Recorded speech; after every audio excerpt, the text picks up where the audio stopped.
नमस्कार दोस्तों। अभी हाल ही में 9 संत सरिता हुई थी, जिसमें आचार्य प्रशांत जी ने राम निरंजन न्यारा रे अंजन सकल पसारा रे के बारे में बताया था। तो उसका अर्थ बड़े अच्छे ही तरीके से उन्होंने समझाया था, जिसमें उन्होंने बहुत सारी बातें बताई थी उससे संबंधित। तो मैं यहाँ पर आपसे कुछ बातें शेयर करना चाहता हूँ। जैसे शुरुआत करते हैं। पहली बात है, अहंकार के पास दो उपाय होते हैं, या तो सच की ओर चला जाऊं या तो संसार की ओर चला जाऊं। दूसरा, कार्य कारणता के सिद्धांत के अनुसार तुम जो बने हुए हो वो बने हुए ही तुम्हें वो नहीं मिल सकता जो तुम चाहते हो। मैं जो हूँ वही बने रहकर मेरी अपूर्णता नहीं मिट सकती। कार्य भी कारणता पर ही तो निर्भर करेगी, लेकिन अहंकार चाहता है कि वो तो वही बना रहे जो वो है, और साथ ही साथ उसको वो मिल जाए, जिससे उसकी अपूर्णता समाप्त हो जाए, जो कि संभव ही नहीं। दूसरा, उनको तीसरी बात बताई कि आपका जो हाल है वो आपके ही भीतर की प्रक्रिया का अंजाम है। आपका संसार आपके ही किए हुए चुनावों का प्रक्षेपण मात्र है। फोर्थ पॉइंट, हम सब बेहतर होने के लिए ही पैदा हुए हैं। दैट इज उच्चतम संभावना जो हमारी है उसको प्राप्त करने के लिए। लेकिन ज्ञान के अभाव में या अंधे होकर जो तरीके हम अपनाते हैं उन तरीकों से तो पूर्णता की तरफ नहीं बढ़ा जा सकता। यानी अज्ञान में हम जो तरीके अपना रहे हैं उससे हम उस चीज़ को अचीव नहीं कर सकते हैं, उस चीज़ को हम प्राप्त नहीं कर सकते हैं।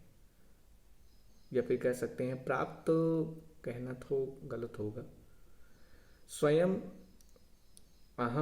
स्वयं से दूरी बनाकर, स्वयं का मतलब यानी अहम भाव या फिर देह भाव से दूरी बनाकर ज्ञान की कीमत चुकानी पड़ती है।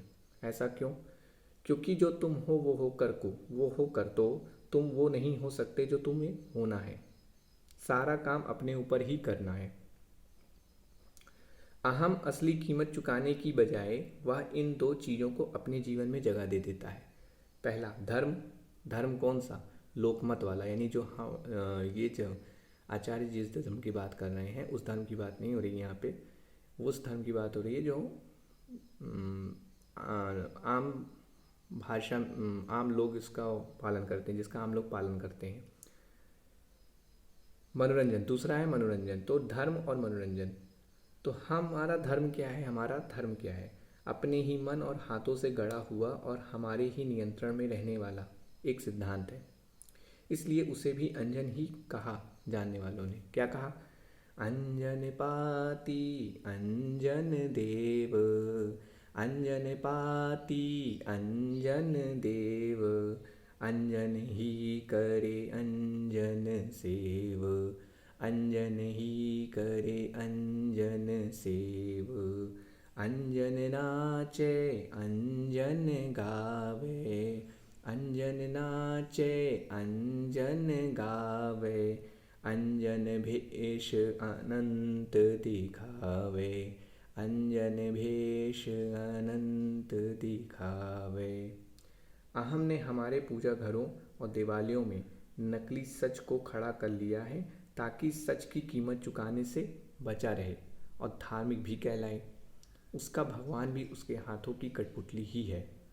वहाँ तो वो हाथ जोड़ लेगा, पर सच का सामना करने से बहुत घबराता है, क्योंकि सच से रिश्ता बनाने के लिए तो उसे अपनी ही बलि देनी पड़ जाएगी। 8वां है, हमारा धर्म भी मनोरंजन से कुछ अलग नहीं है। हम धर्म की आड़ में मनोरंजन ही कर रहे होते हैं ताकि कम से कम उन लोगों से श्रेष्ठ कहलाएं जो खुलेआम मनोरंजन करते हैं और समाज द्वारा अधार्मिक कहलाते हैं। इसलिए अध्यात्म की दृष्टि में खुले आम मनोरंजन करने वाला व्यक्ति थोड़ा ज़्यादा ईमानदार है उनसे जो धर्म की आड़ में मनोरंजन कर रहे हैं। चूंकि दोनों ही मनोरंजन कर रहे हैं, इसलिए अहम उबता तो दोनों से ही है, इसलिए बस जगह बदलता रहता है, कभी धर्म से मनोरंजन की तरफ और कभी मनोरंजन से अपने ही गढ़े धर्म की तरफ।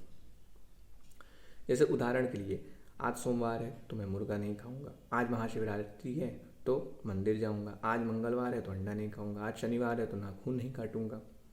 सभी में भाव तो अहम का मनोरंजन का ही है ना।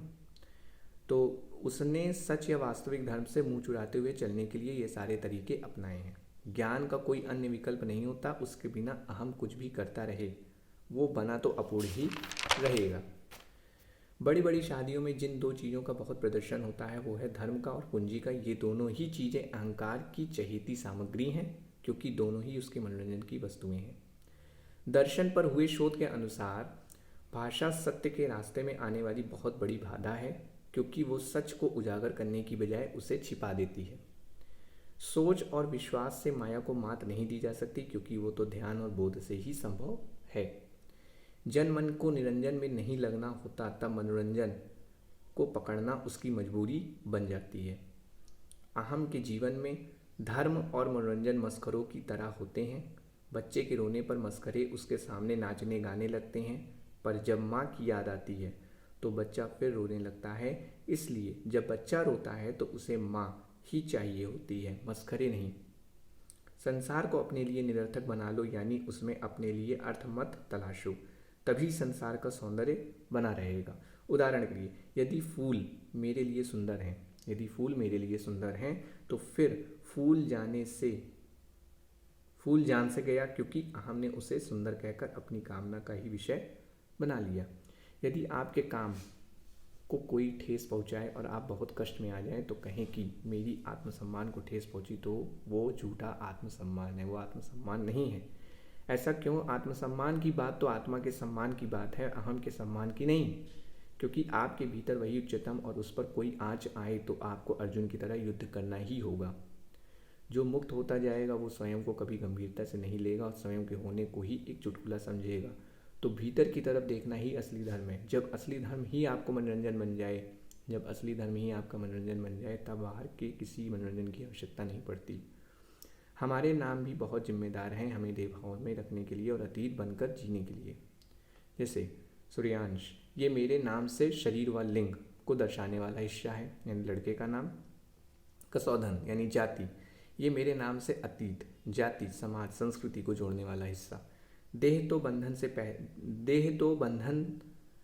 पहले से ही था, देह बंधन पहले से ही था, और समाज हमें नाम देकर उसे देवभाव के बंधन को और गहराई से पकड़ा देता है।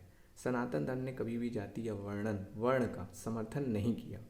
हमारी जातियाँ तो हमारे ही समाज के अकड़ का प्रदर्शन है, जिसने सनातन धर्म के सीखों को कभी नहीं अपनाया। तो ये था क्या कहते हैं आपका संत सरिता का कुछ मेरे द्वारा लिखा गया सीख, जो मैंने वहाँ से सीखा है। तो मैंने सोचा कि इसको शेयर करना चाहिए और मैंने किया भी। अगर आपके ये काम आए तो बहुत अच्छी बात। तो ठीक है, फिर चलते हैं। बाय, नमस्कार।